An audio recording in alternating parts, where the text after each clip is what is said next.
bombs.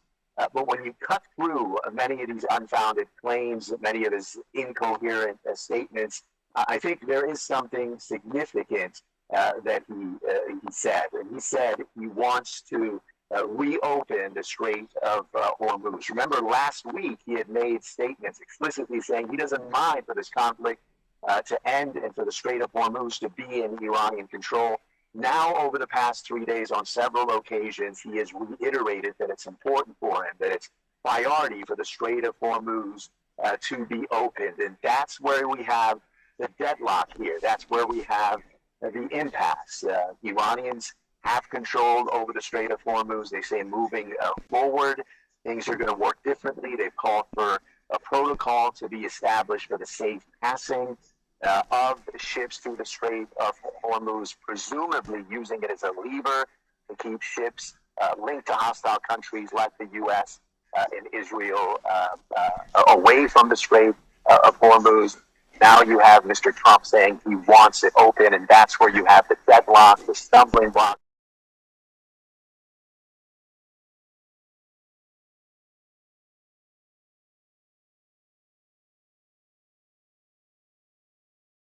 Trump are saying because of the attack led by the U.S. In Israel, this is a big card that Iran has to play, and it is using it as leverage in this conflict. Indeed, Donald Trump threatening if Iran doesn't come back with the right response in roughly 24 hours' time to bomb the country into the Stone Age. No bridges, no power plants. That's what he's talking about. There are those who will point out, Reza, that this amounts to basically threats of war crimes. But nonetheless, this is what Donald Trump is saying. And of course, this is the man who believes that he should be the Nobel Peace Laureate as well. So there's an amazing irony in all of that. You mentioned earlier that he said certain unfounded things about Iranians wanting the US to keep bombing and Israel to keep bombing. Please keep bombing, Trump said. The other thing was he said that Iranians are willing to suffer for freedom. There's no evidence in any of this, is there, Reza? There's no evidence. I think he may be referring to the many people here who are dissatisfied with the government, who want to see regime change, who want to see reform, who came out in January where there was a but I think most Iranians, the overwhelming majority of Iranians, did not expect this, did not want the economic infrastructure of Iran to be bombed. Even so, that's what Mr. Trump is claiming. Now, all of those Iranians looking to tomorrow night, 8 p.m. Eastern U.S. Standard Time, which is about 3:30 a.m. local time here, to see what he does. In the meantime, there's a push for diplomatic efforts, and many people eager to see what the outcome of those are. Reza Sayeh, do stay safe. Thank you very much indeed for being with us and giving us your analysis. It's always much valued here.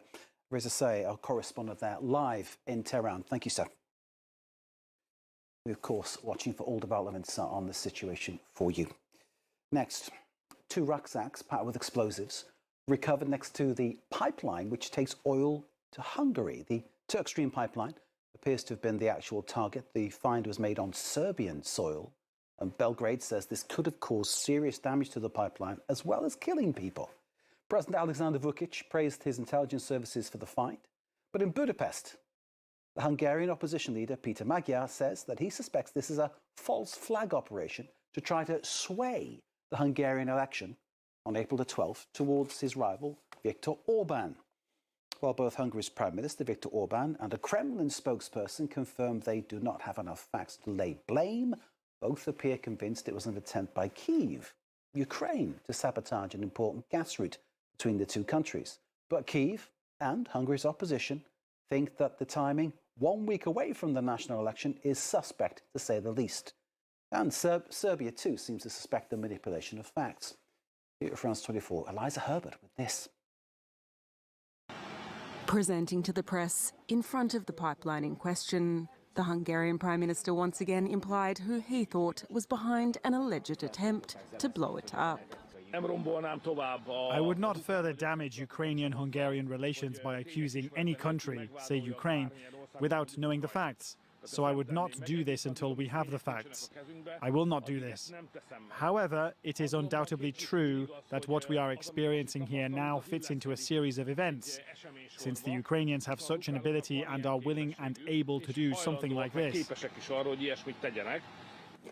2 backpacks with powerful explosives were found near the pipeline on Sunday in Serbia, close to its border with Hungary. Both countries are still heavily reliant on Russian gas, and the Turk Stream pipeline is the main thoroughfare through which it travels. A Kremlin spokesperson also pointed the finger at Kyiv. It can be assumed with a high degree of probability that we found this time.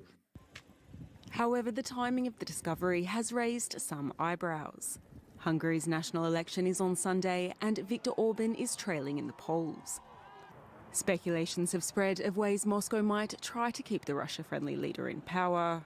Opposition leader Peter Magyar suggested this was their act.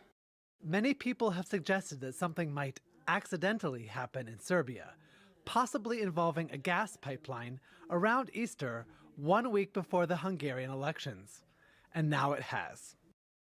Kyiv, for its part, categorically rejected what it called attempts to falsely link Ukraine to the incident, and said it was probably a interference in Hungarian elections, ones which could unseat Orban for the first time in 16 years. Let's try and shed more light on this story. Dr. Mark Roscoe-Lusto joins us, affiliate fellow at the Central European University in Budapest. Thank you, Dr. Mark, for joining us here. First, the Druzhba pipeline, now the Turk Stream one. It seems that energy is a real key issue in this upcoming election. Absolutely. Certainly this event, this incident, as your report mentioned, does bear all the hallmarks of a Russian false flag operation. Serbia is a well-known client state of Russia. So again, it makes complete sense that the government led by Alexander Vučić would be involved in well-known going back more than 15 years to Georgia in 2008 and then eastern Ukraine in 2014, where Russian state operatives planted explosive devices and did almost exactly the same thing that we're seeing here, sabotaging infrastructure to foment unrest. So really the onus now is on the EU, is on the European Union, and also the international media to avoid jumping to conclusions and to wait for the facts to be uncovered.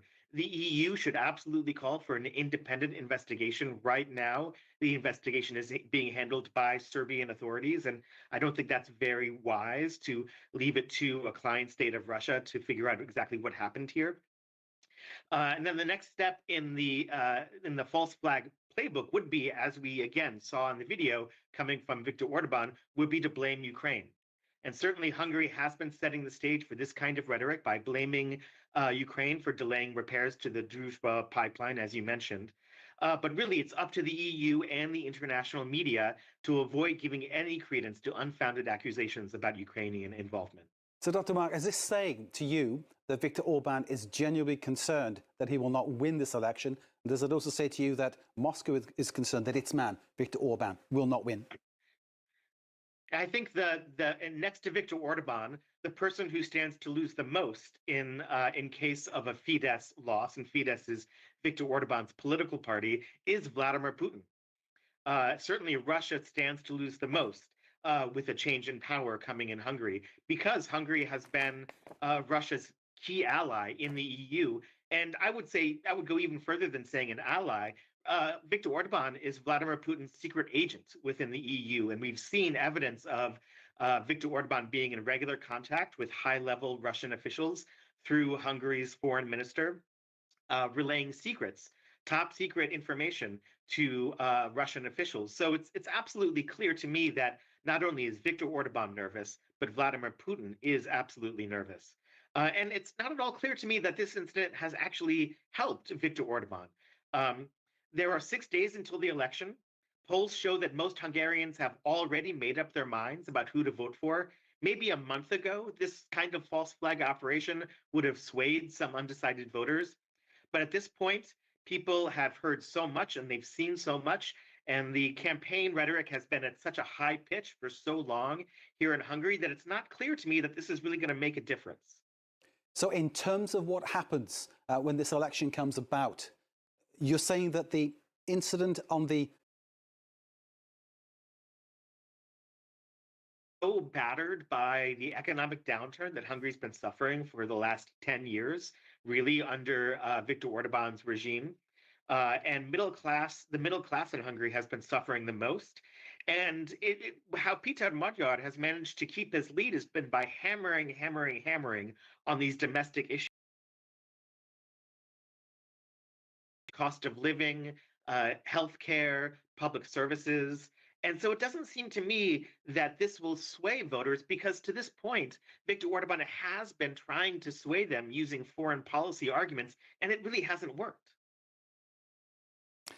Dr. Mark Roscoe, much indeed for this analysis.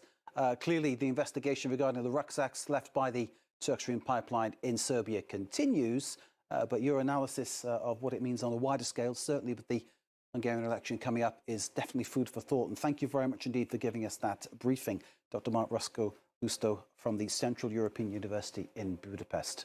We, of course, continue to follow the Hungarian election campaign. And, of course, on the day, we'll be reporting to you live from Budapest on all developments there. Viktor Orban trailing Peter Magyar in the polls at the moment, but it is tight. And an incident like this perhaps could have some kind of influence, though our guest trying to talk down, certainly from his says, have already made up their minds. The 4 astronauts of NASA's Artemis 2 mission enter the moon's gravitational sphere of influence this Monday. They cruised along a path that took them over the shadowed lunar far side of the moon, becoming the furthest flying humans in history, surpassing the Apollo 13 record.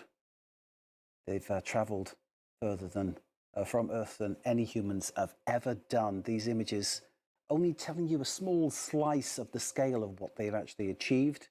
And of course, the mission is still continuing. We'll bring you more, of course, as it develops. The images we saw there, outer space, with the Artemis rocket going around the moon, and of course, mission control in Houston. It's time now to turn our eye to business. For business, we're joined here in studio by, yes, our business editor, Yuka Roya. Great to see you as always. Hey, Mark. Donald Trump's threatening to take out Iran in one night if it doesn't reopen the Strait of Hormuz by Tuesday evening. So how are the markets reacting? Monday, as Iran also earlier rejected a proposal for a 45-day ceasefire, preferring the war to be brought to an end with guarantees that Iran won't be attacked again. The US's West Texas Intermediate is priced above $112 a barrel. That's higher than the North Sea Brent, though the international benchmark is still about 50% higher than before the war started. If you remember, Mark, up until last week, Brent had been consistently higher than WTI, but that's also something to do with the structure of the oil futures contracts. Brent is for June and WTI is for delivery in May. It's up because demand has risen for short-term deliveries amid the ongoing supply disruption. Global stock markets have made cautious moves this Monday. US shares held relatively steady after President Trump gave an update and doubled down on his threat to obliterate Iran if it didn't agree to a deal. About 1/3%, and the Nasdaq gaining 0.5%. Major European markets, meanwhile, were closed for Easter Monday earlier. So, earlier this Monday, Israel attacked Iran's South Pars gas field once again. Yeah, Israel says that it struck a key petrochemical plant at the complex in the massive gas field in the Persian Gulf. It's the second time in less than 3 weeks that an Israeli attack targeted South Pars. The one on the 18th of March sparked major Iranian strikes on energy infrastructure across the region. Israel's defense minister has confirmed the latest attack, saying that the site is the largest petrochemical facility in Iran, accounting for about half of the production. Let's take a listen. Currently, both facilities, which together account for around 85% of Iran's petrochemical exports, are out of service and non-operational. This represents a severe economic blow to the Iranian regime amounting to tens of billions of dollars. The petrochemical industry is a central engine for funding the activities of power. So why? First of all, because of its sheer size, Mark, it is the world's in the Persian Gulf and is shared by Iran and Qatar, where it's called the North Dome. It contains an estimated 51 trillion cubic meters of usable gas, enough to supply the world's needs for 13 years.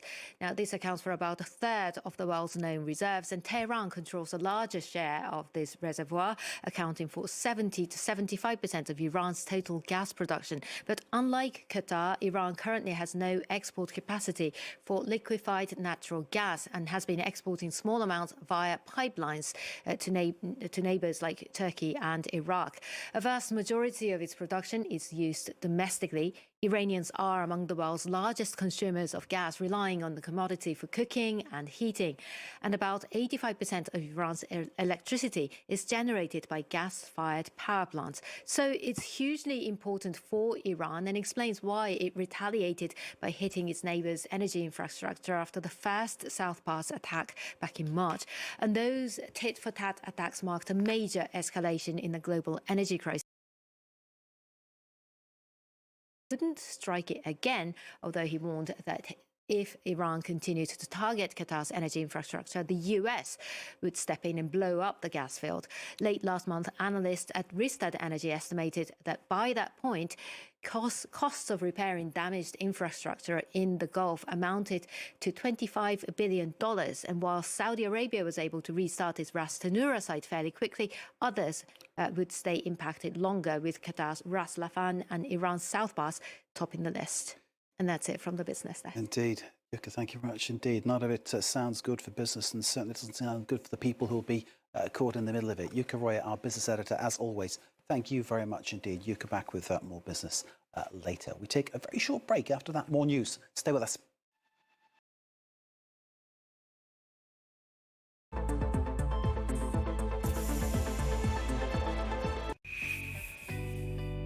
Hello, in this Europe Rendezvous, it's your turn to shine.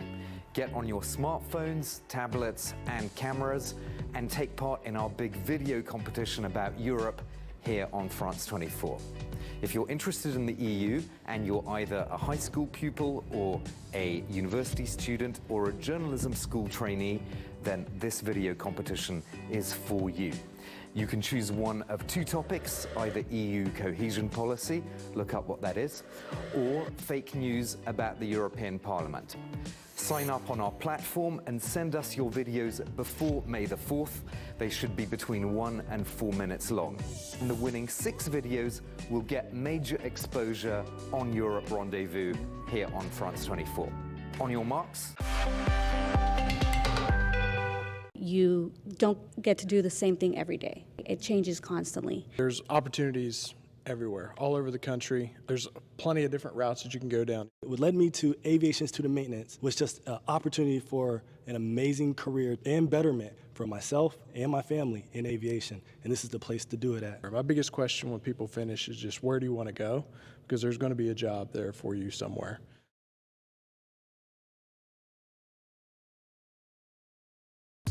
Parents, you won't believe what a family vacation can be. Hey, I'm at the game. And we should always use Game Time for tickets. They're dropping cool features like zone deals and price drop alerts so we can go to more games and shows. Finally, a ticketing app that actually gives a Download the app today. Apollo's AI turns your search into buying signals and generates outreach that actually works. Fewer tabs, more meetings booked, from search to send in seconds. That's Apollo. Private space for shared experiences. The best part, it's now free for all new users. Photo Bucket lets you invite as many friends as you want to collect and share memories in one private space. New users, start your free plan now. It's time to shake up the fairway. Pins and Aces brings bold polos, fashionable hats, and performance golf gear for players who do things their own way.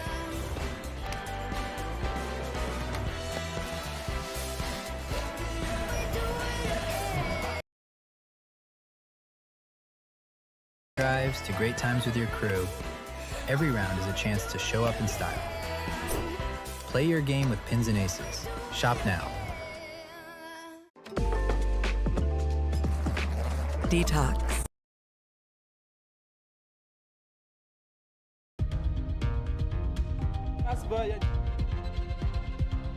وملف جيت الفرنسي. Quelques gages à l'algo. Le mercado de Wall Street que se mueve. Comment est-ce qu'on travaille? Deux grandes distributions ont déjà annoncé qu'ils vont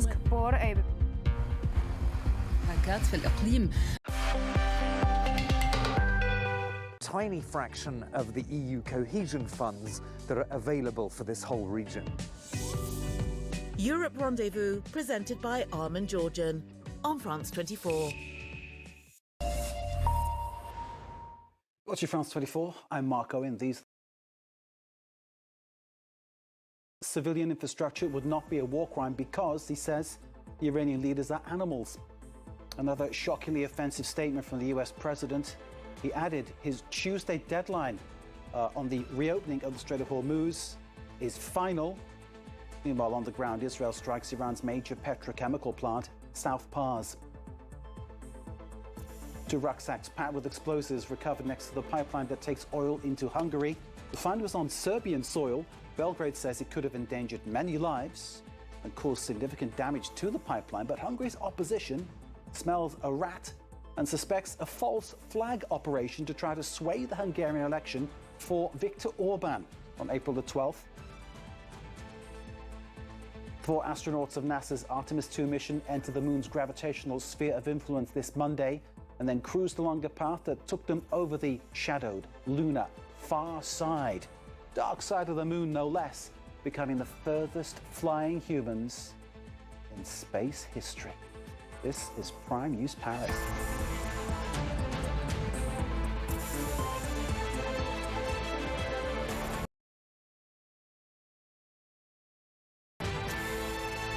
Thank you very much for being with us. Donald Trump's latest controversial and defensive remark about Iranian leaders follows a strike on Iran's major petrochemical plant connected to the South Pars oil field.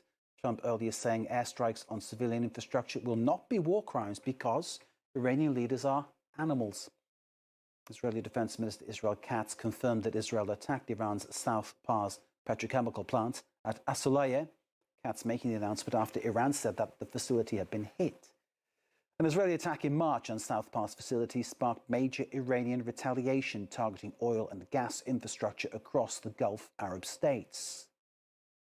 And Iranian state media says that the Revolutionary Guard's intelligence chief Majid Kademi has been killed. Israel this Monday claiming responsibility for his death. Israel says it also killed Ashgar Bakiri, the leader of Iran's paramilitary Revolutionary Guard's undercover unit, in its expeditionary Quds force. Bakiri planned attacks on Israeli and US targets, as well as operations in Israel, Syria, and Lebanon. Well, for more on the oil field strike, Emerald Maxwell with this. This is the world's largest gas field at South Pars.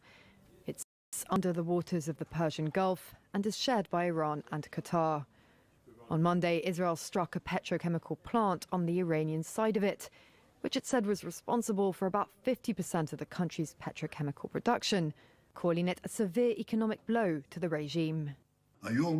Today, we destroyed the largest petrochemical plant in Iran. In other words, we are systematically eliminating the money machine of the Revolutionary Guard. Israel had already attacked the South Pars gas field and its Asalouye processing hub in March, prompting Iranian retaliation on energy infrastructures of Israel and several Gulf Arab states. After that, the US president ruled out further. Hademi was killed, as well as dozens of other Iranians across the country. This footage showed the aftermath of strikes in various areas in Tehran and Qom province. If attacks on civilian targets are repeated, the next stages of our offensive and retaliatory operations will be carried out in a much more forceful and extensive manner, and the losses and damages they will incur by insisting on this approach will be multiplied. Hours later, Iran rejected the latest 45-day ceasefire proposal, which called for the reopening of the Strait of Hormuz, saying it wanted a permanent end to the war. At least 110 people have been killed in extreme weather in Afghanistan. 7 people reported missing still. More heavy rain is forecast. Stormy weather has brought rain sweeping across Afghanistan since late March, causing floods, landslides, and hitting homes and crops. Pakistan has also been affected, and multiple deaths recorded there. The two countries have been in conflict over their shared border, with hundreds killed since February. And an earthquake struck the Hindu Kush, causing deaths in Afghanistan just 3 days ago. A Russian drone attack on Ukraine's southern port city of Odessa killed 2 women and a toddler. Authorities confirming this sad news this Monday, while Ukrainian long-range drones targeted Russia's key Black Sea port for oil exports. The nighttime attack on Odessa heavily damaged an apartment block, killing the woman and a 2-year-old child. Rescuers working under floodlights pulled 4 people from the rubble. Russia has pounded civilian areas of Ukraine since it invaded its neighbour just over 4 years ago, killing more than 15,000 people, according to the United Nations. Meanwhile, the Ukrainian military says it struck oil loading facilities at Russia's Sheskharis oil terminal. That's in Novorossiysk. Ukraine's general staff saying the attack sparked a massive fire. Here's Karis Garland. Hours after this building in the city of Odessa was hit by drones, firefighters were still working to stop flames from rekindling and to clear debris. The attack killed a 30-year-old woman and her 2.5-year-old daughter, as well as another 53-year-old woman, this man's mother. I ran up. I heard someone shouting. I called out for my brother. He answered yes, shouting that his legs were pinned. He couldn't feel his legs. He was handed over there to the Red Cross. After some time, they carried out a pregnant woman and someone else. I ran to look. I said, "Let me see." I looked and immediately recognized my mother. The attack on the southern port city was part of a wave of Russian strikes across the country. Drones hit the northeastern city of Kharkiv, damaging homes and injuring civilians, while in Kherson in the south, officials said shelling killed an elderly woman. Mama!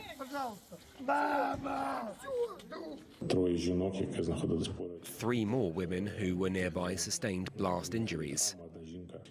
The injured women are 44, 79 and 86 years old. On social media, Ukrainian President Volodymyr Zelensky said all partners needed to strengthen air defense so that the interception rate of drones and missiles continued to increase. Meanwhile, Ukraine said it struck a Russian warship in the port of Novorossiysk overnight. The port is also home to the Black Sea terminal of the Caspian Pipeline Consortium, which handles 1.5% of global oil supply. Moscow said the terminal was hit by Ukrainian drones. The strikes would be among the most significant on Russia's Black Sea export facilities since the start of the full-scale invasion. The latest on Ukraine there from Karis Garland. 2 rucksacks packed with explosives have been recovered next to a pipeline that takes oil into Hungary. The Turk Stream pipeline appears to have been the actual target. The find was on Serbian soil. Belgrade says it could have caused serious damage to the pipeline, raising his intelligence services for the discovery. But in Budapest, Magyar says that he suspects that this is a false flag operation to sway the Hungarian election on April the 12th. Magyar really smelling a rat, thinking that this is a Moscow plot to try to curry favour and support for this man, Viktor Orban. So while both Orban and a Kremlin spokesperson confirmed they've got not enough facts to lay blame, both appear convinced it was an attempt by Kyiv to sabotage an important gas route between the two countries. So that's Orban again trying to curry favour with the voters by blaming Ukraine for all Hungary's woes. But Kyiv and Hungary's opposition, they seem to have share the same opinion that the timing of this event, just 1 week out from the national election, is very suspect. Serbia, too, seems to suspect a manipulation of the facts. Here at France 24, Eliza Herbert.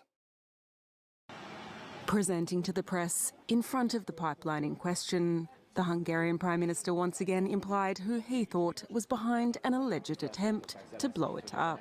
I would not further damage Ukrainian-Hungarian relations by accusing any country so I would not do this until we have the facts.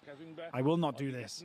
However, it is undoubtedly true that what we are experiencing here now fits into a series of events, since the Ukrainians have such an ability and are willing and able to do something like this. 2 backpacks with powerful explosives were found near the pipeline on Sunday in Serbia, close to its border with Hungary. Both countries are still heavily reliant on Russian gas, and the Turk Stream pipeline is the main thoroughfare through which it travels. A Kremlin spokesperson also pointed the finger at Kyiv. It can be assumed with a high degree of probability that traces of interference by the Kyiv regime will also be found this time. However, the timing of the discovery has raised some eyebrows. Hungary's national election is on Sunday, and Viktor Orban is trailing in the polls. Speculations have spread of ways Moscow might try to keep the Russia-friendly leader in power. Opposition leader Peter Magyar suggested this was their act. Many people have suggested that something might accidentally happen in Serbia, possibly involving a gas pipeline around Easter, 1 week before the Hungarian elections. And now it has. Kyiv for it closely link Ukraine to the incident, and said it was probably a false flag operation as part of Moscow's heavy interference in Hungarian elections, ones which could unseat Orban for the first time in 16 years.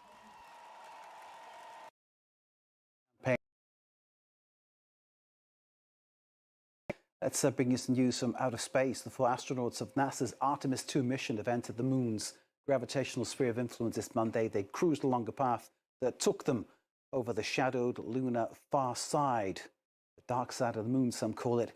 So they became the furthest flying humans in history, Artemis 2 breaking Apollo 13's distance record set back in 1970. The crew on Artemis 2 have become the humans who've traveled the furthest from Earth ever before in space exploration history. Remarkable stuff. Emerald Maxwell is following the moon mission. It marks a milestone in the mission, where the moon's gravitational pull is now stronger than Earth's. We are now falling to the moon rather than rising away from Earth. So what we are seeing out the window is For its lunar spin, where its 4 astronauts, 3 Americans and 1 Canadian, will go further from planet Earth than any human before. This picture taken by the crew shows a sliver of our home planet through the window of the spacecraft. It's a bit dark inside the spacecraft because they've turned off the interior lights to provide a better environment to capture some of those images. The crew has also been tasked with taking detailed photos from the dark side of the moon. You see on the left side a list of sort of targets that listed vertically in the top left of the screen. Those are the targets in the timelined order we're asking them to image them in. Beginning 6:45 p.m. GMT, the 6-hour flyby takes advantage of Earth and the moon's gravity, reducing the need for fuel. It's the highlight of NASA's first return to Earth's natural satellite since the Apollo era, a step towards landing near the moon's south pole in just 2 years. Here at France 24, we are looking to the stars. Emerald Maxwell with that. Frederick Castell is at Mission Control, giving us regular updates. We will bring you all developments as we get them from Artemis 2. Very much on its moon mission. We take a short break. After that, it's our Eye on Africa, so please stay with us for that.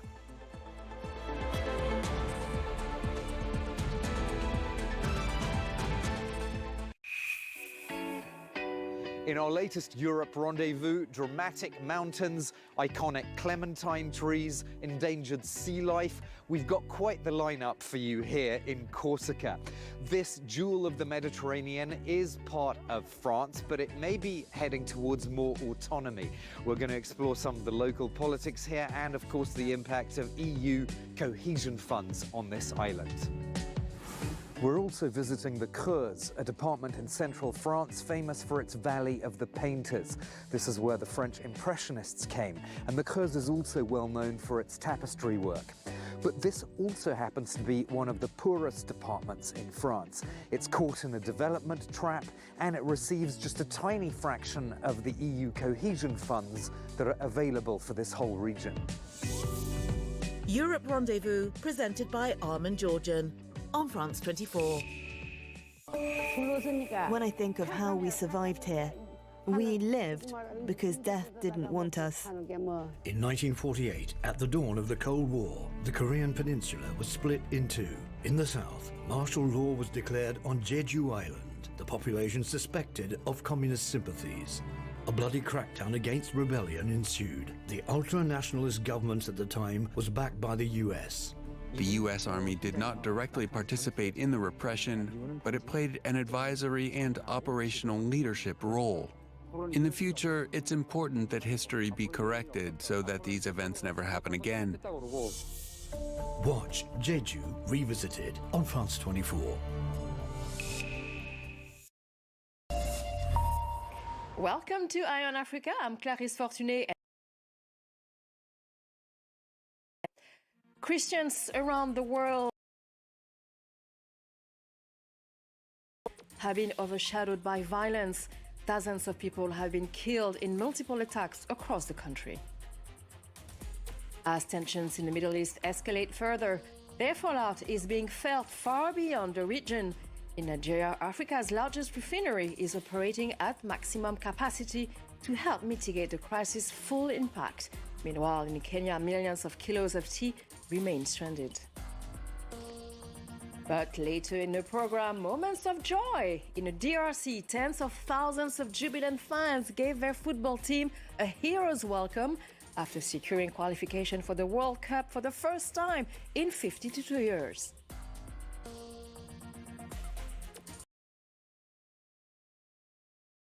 The fate of more than 30 worshippers abducted from a church in northern Nigeria during Easter service on Sunday. The military and the community are giving conflicting accounts concerning their whereabouts. The attack on the church is among the violent incidents recorded during the Easter weekend, with gunmen killing at least 27 people in parts of the country. The persistent killings by armed groups in Nigeria have prompted calls on the government to do more to protect the citizens. Sam Olukoya reports from Lagos. A few hours after gunmen abducted more than 30 worshippers from a church in Ariko, Kaduna State, in north-central Nigeria, the army issued a statement saying it rescued 31 of them. The army said their rescue followed a shootout with the gunmen. The community, however, denied this claim, saying the worshippers are still in captivity. The community accused the military, warning that false reports of this nature can create unnecessary confusion and give families false hopes. The military has yet to officially respond to the denial. At least 5 people were killed during the attack on the church. The attack is one of 3 incidents over the Easter weekend, during which at least 27 people were killed.